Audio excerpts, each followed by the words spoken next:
Hello बच्चों, ज्ञान बिंदु साइंस एकेडमी आज आपके लिए लेकर आया है कक्षा 8वीं का दूसरा अध्याय माइक्रो ऑर्गेनिज्म फ्रेंड एंड फो। सबसे पहले हम लोग माइक्रो ऑर्गेनिजम्स के बारे में जानते हैं, इसके इंट्रोडक्शन के बारे में जानते हैं कि माइक्रो ऑर्गेनिजम्स होता क्या है। माइक्रो MICRO, माइक्रो का मतलब होता है सूक्ष्म। माइक्रो का मतलब होता है सूक्ष्म। ऑर्गेनिजम्स ORGANISM, ऑर्गेनिजम्स का मतलब होता है जीव। इस तरह से दोनों वर्ड को अगर हम जोड़ दें तो क्या बन गया? माइक्रो ऑर्गेनिजम्स मतलब सूक्ष्म जीव। अब यहाँ पर देखिए कि माइक्रो ऑर्गेनिज्म सूक्ष्म जीव कहते किसको है?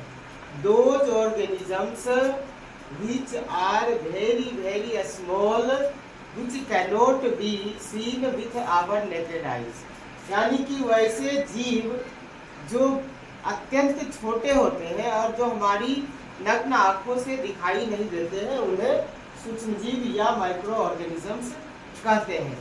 जैसे माइक्रो ऑर्गेनिजम्स के अंतर्गत इसके 5 प्रकार आते हैं: bacteria, virus, protozoa, algae and fungi. अब ये सारे सूक्ष्म जीव जो हैं वो हमारे जीवन को किसी न किसी रूप में प्रभावित करते हैं। यहाँ पर लिखा हुआ है micro organisms friend and foe. Friends means क्या होता है? मित्र, और फो मीन्स क्या होता है? शत्रु। यानी कि माइक्रो ऑर्गेनिजम्स हमारे लिए मित्र भी है और हमारे लिए शत्रु भी है। ये हमारे जीवन को प्रभावित करते हैं, ये हमें लाभ पहुंचाते हैं, हमें बीमारियों से छुटकारा दिलाते हैं, बहुत सारे प्रोडक्ट को बनाने में मदद करते हैं, इसलिए ये हमारे कहलाते हैं फ्रेंड्स। और दूसरा, ये अनेक बीमारियों का कारण होते हैं, ये मृत्यु का भी कारण हो सकते हैं, बहुत बड़े नुकसान का भी कारण हो सकते हैं, इसलिए ये कहे जाते हैं फोर।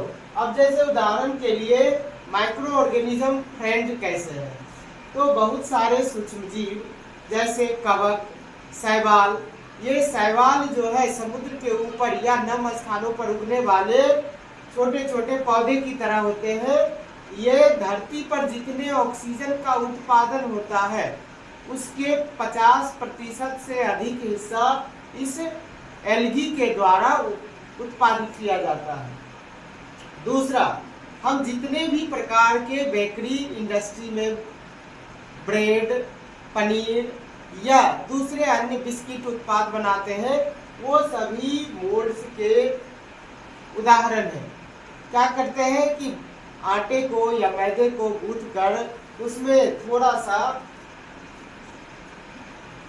ऑर्गेनिजम्स मिला दिया जाता है, जिससे कि वो थोड़े देर के बाद जब उसमें माइक्रो ऑर्गेनिजम्स जन्म लेते हैं तो कार्बन डाइऑक्साइड छोड़ते हैं, और जब वही फर्मेंटेशन करने के बाद जब हम उसको सेकते हैं तो वही कार्बन डाइऑक्साइड छिद्र छिद्र करके उस भोज्य पदार्थ से, उस ब्रेड से बाहर निकल जाते हैं, जिससे वो स्पंजी हो जाते हैं। लैक्टोबैसिलस नामक बैक्टीरिया जो दूध को दही में बदल देता है। इसी तरह से जो हमारे शत्रु हैं वो बैक्टीरिया, वायरस, ये हमारे लिए खतरनाक बीमारी का कारण बनते हैं, जिसके कारण हम इनको अपना शत्रु मानते हैं। अब हम माइक्रो ऑर्गेनिजम्स के डिफाइन और उसके प्रकार के बारे में जानते हैं। इसका डिफाइन क्या देंगे हम लोग? Micro organisms, those organisms which is very small and cannot be seen with our naked eyes, यानी वैसे जीव जंतु जो हमारी नग्न आंखों से दिखाई नहीं देते हैं उन्हें सूक्ष्म जीव कहते हैं। They are called microorganisms.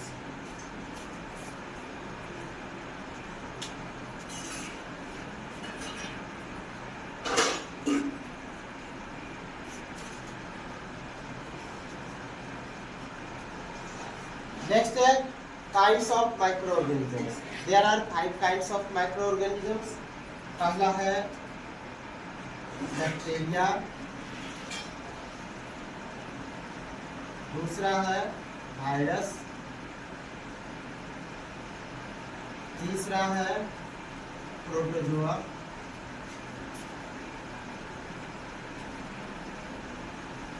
चौथा है एल्गी और पांचवा है फंगी। ये सारे माइक्रो ऑर्गेनिजम्स का हमारे जीवन में बहुत ही महत्वपूर्ण भूमिका होता है।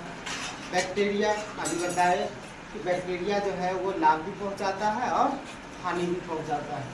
बैक्टीरिया की वजह से हमारे ट्यूबरकुलोसिस नामक रोग भी होता है, और बैक्टीरिया जो लैक्टोबैसिलस है उससे हम दही भी निर्माण करते हैं। वायरस, जितने भी प्रकार के फीवर होते हैं, बुखार होते हैं, उन सारे में वायरस का बहुत बड़ा योगदान होता है। हमें फीवर वायरस की कमी के कारण ही होता है। प्रोटोजोआ, प्रोटोजोआ के कारण हमारे आंतों में इन्फेक्शन हो जाता है।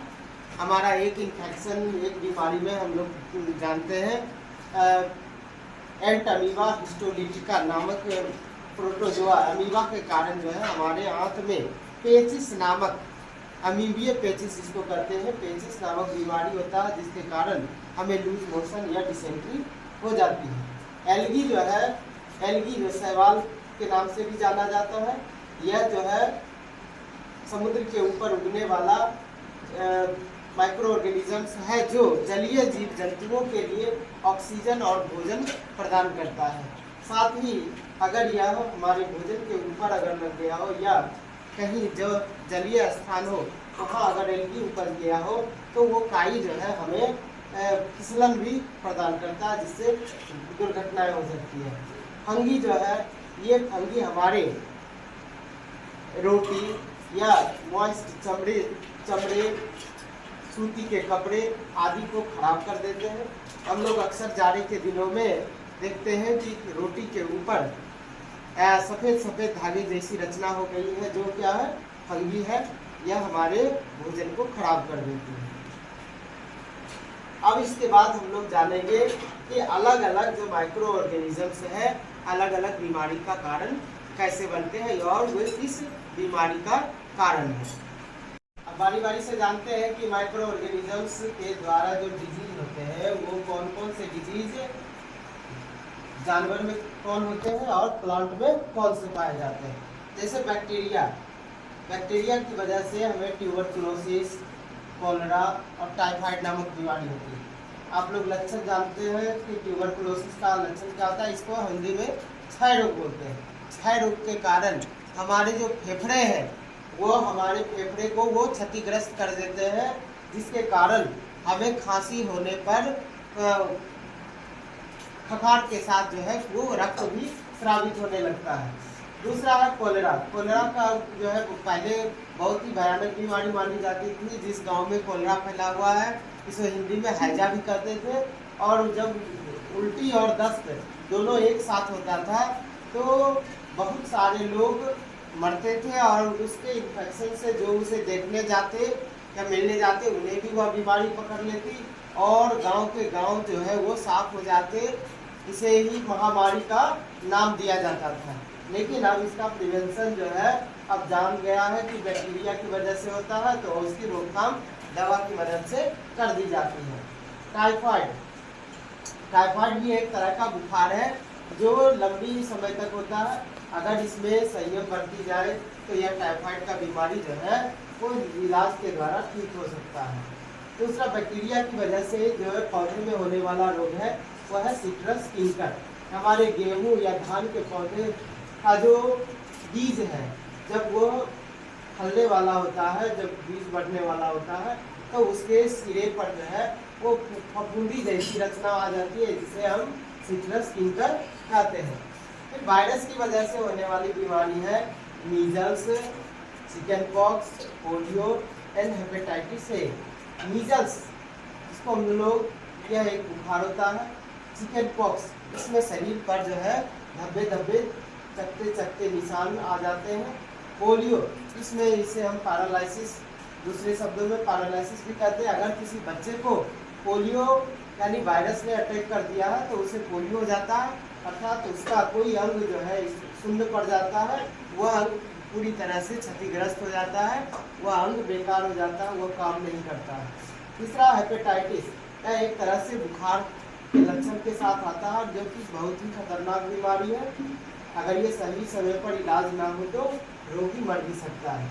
इसकी वजह से, वायरस की वजह से जो पौधे में होने वाला रोग है वह है येलो ग्रेन मोजाइक ऑफ भिंडी, यानी भिंडी के पौधे में जो पीला या सफेद रंग की फफूंदी जम जाती है वो है येलो ग्रेन मोजाइक ऑफ भिंडी।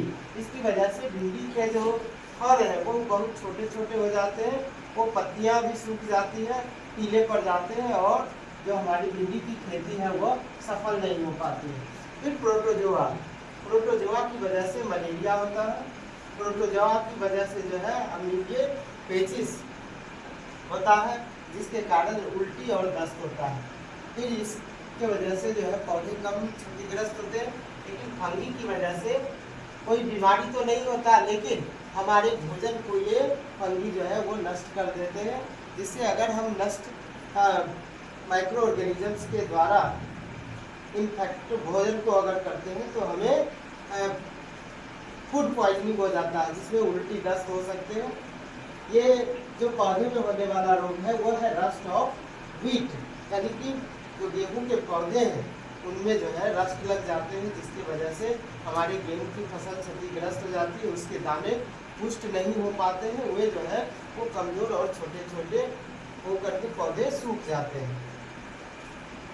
देखा कि माइक्रो ऑर्गेनिजम्स जो है वो हमारे लिए अनेक बीमारियों का कारण है।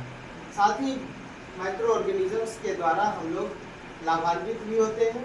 अब हम लोग जानेंगे कि माइक्रो ऑर्गेनिजम्स जो है भोजन को खराब करते हैं, तो भोजन के संरक्षण के लिए हम क्या कर सकते हैं। इससे पहले भोजन का संरक्षण करें, ये हमें जानना पड़ेगा कि आखिर माइक्रो ऑर्गेनिजम्स रहते कहाँ हैं, उनके ग्रोथ का, उनका फेवरेबल कंडीशन क्या है, उनके ग्रोथ का कंडीशन क्या है। तो माइक्रो ऑर्गेनिजम्स जितने भी प्रकार के होते हैं उनका सबसे फेवरेबल कंडीशन होता है हाई टेम्परेचर एंड मॉइस्चर।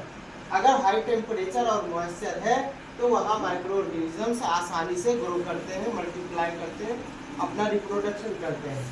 अगर उनको फेवरेबल कंडीशन ना मिला तो वो ग्रो नहीं कर पाते हैं, जिससे उनकी रोकथाम हो जाती है और वो हमें ज़्यादा नुकसान नहीं पहुंचा पाते हैं। माइक्रो ऑर्गेनिजम्स हर तरह के पर्यावरण में रह सकते हैं, जैसे अगर गर्म पानी का झरना हो, खौलता हुआ उबलता हुआ पानी हो, या ज्वालामुखी हो, या ठंडे ग्लेशियर हो, सभी स्थानों में रह सकते हैं।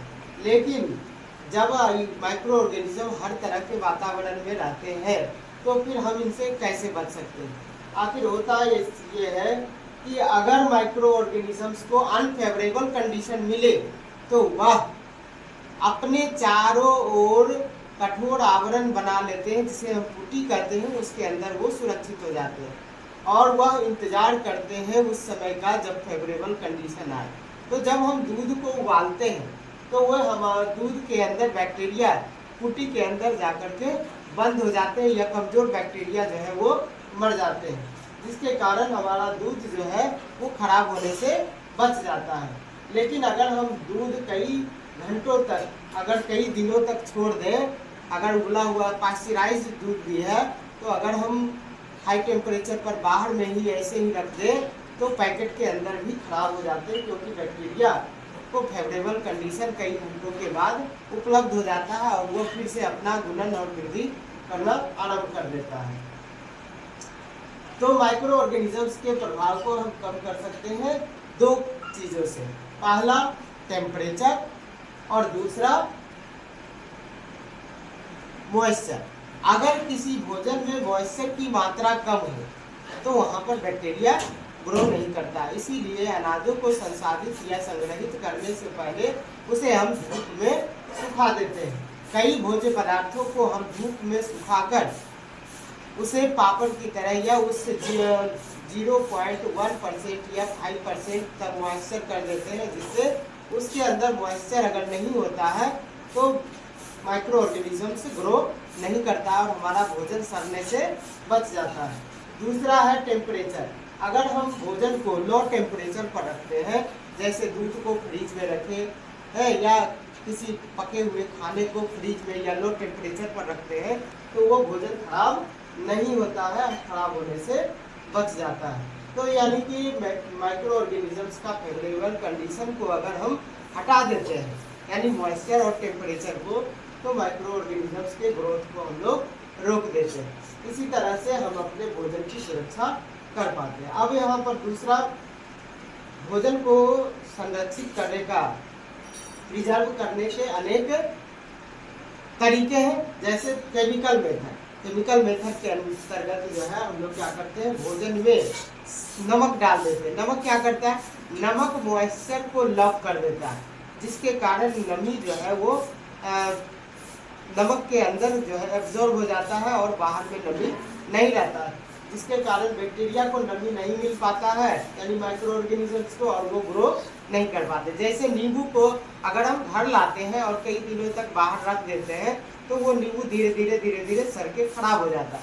लेकिन वही नींबू को अगर हम नमक डाल करके शीशी में बंद कर देते हैं, तो वह नींबू का अचार बन जाता है और वो कई वर्षों तक खराब नहीं होता है। इसी तरह से दूसरा है शुगर यानी चीनी।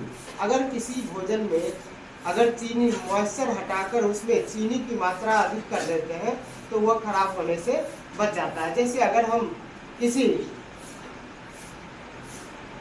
भुआ को, कोहड़े को अगर हम यूं ही रखते हैं, तो वह कई महीनों के बाद या कई दिनों के बाद खराब हो जाता है। लेकिन अगर हम उसी भुए का मुरब्बा अगर बना देते हैं, तो वह कई महीनों तक, कई वर्षों तक जो है वो खराब नहीं होता है, और इस तरह से हमारा वह भोजन बच जाता है।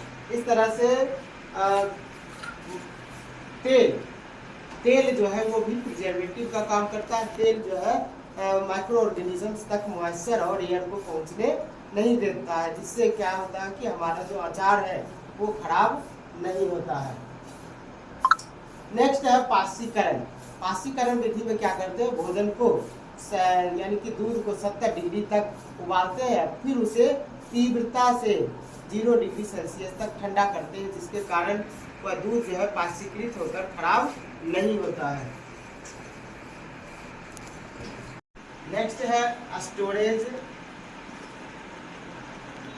And packing. भोजन को खराब होने से बचाने के लिए हम एक नया तरीका स्टोरेज एंड पैकिंग का इस्तेमाल करते हैं। बैक्टीरिया, माइक्रो ऑर्गेनिजम्स दो प्रकार से ग्रो करते हैं। एक होते हैं वायवीय, यानी जो ऑक्सीजन के प्रेजेंस में जीवित रहते हैं और श्वसन करते हैं। दूसरा जो है अवायवीय, जो ऑक्सीजन के अनुपस्थिति में श्वसन क्रिया करते हैं। अब वैसे माइक्रो ऑर्गेनिजम्स जो ऑक्सीजन के उपस्थिति में हमारे भोजन को खराब करते हैं, वैसे माइक्रोब से हम अपने भोजन की सुरक्षा के लिए क्या करते हैं, भोजन को डिब्बा बंद कर देते हैं, ताकि ना उसमें हवा लगे और ना ही भोजन खराब हो। जैसे दूध को हम लोग डिब्बा बंद कर देते हैं। दूसरा है पैकिंग। हम जितने भी बने हुए खाद्य पदार्थ आते हैं आजकल, जो है कुरकुरे, बिस्किट, दालमोट, ये सभी पैकेटों में ऑक्सीजन गैस निकालकर या हवा निकालकर उसमें दूसरा नाइट्रोजन गैस भर दी जाती है। इससे क्या होता है कि ना ऑक्सीजन होगा और ना जो है माइक्रोब्स जो है ऑक्सीजन के प्रेजेंस में ग्रो करेगा, या हमारा जो ऑयल है वो ऑक्सीडाइज होगा। इस तरह से हम भोजन को नाइट्रोजन गैस में बंद करके हम अपने उसको खराब होने से बचा लेते हैं। नेक्स्ट पॉइंट आ जाता है, लास्ट टॉपिक है इस चैप्टर का, नाइट्रोजन साइकिल।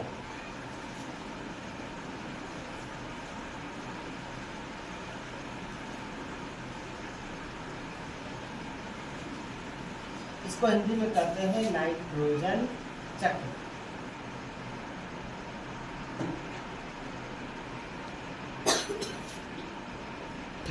नाइट्रोजन चक्र का मतलब क्या है, इसे हम इंग्लिश और हिंदी दोनों में समझते हैं। Nitrogen cycle When nitrogen passes through the different mediums and come back into the atmosphere, then it is called nitrogen cycle. यानी कि जब नाइट्रोजन गैस विभिन्न माध्यम से होता हुआ पुनः हवा में उपस्थित हो जाता है, तब हम इसे नाइट्रोजन चक्र कहते हैं। जैसे मान लो कि हमारा एटमॉस्फेयर में नाइट्रोजन है,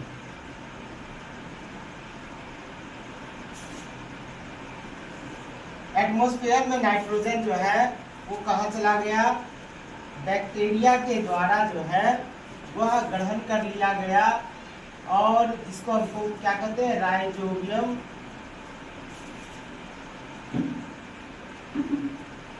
बैक्टीरिया। ये क्या करता है, ये नाइट्रोजन को पौधे में फिक्स कर देता है। पौधे इसका सिंथेसिस प्रोटीन के रूप में करते हैं, फिर प्रोटीन को जो है जीव जंतु ग्रहण करते हैं,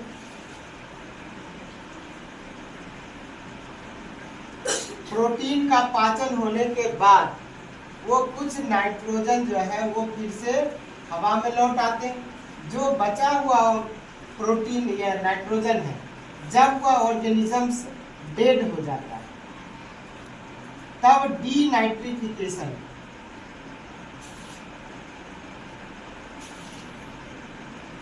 हो करके फिर से वो हवा में मिल जाता है। फिर उसी तरह से एक और साइकिल चलता है कि एटमॉस्फेयर में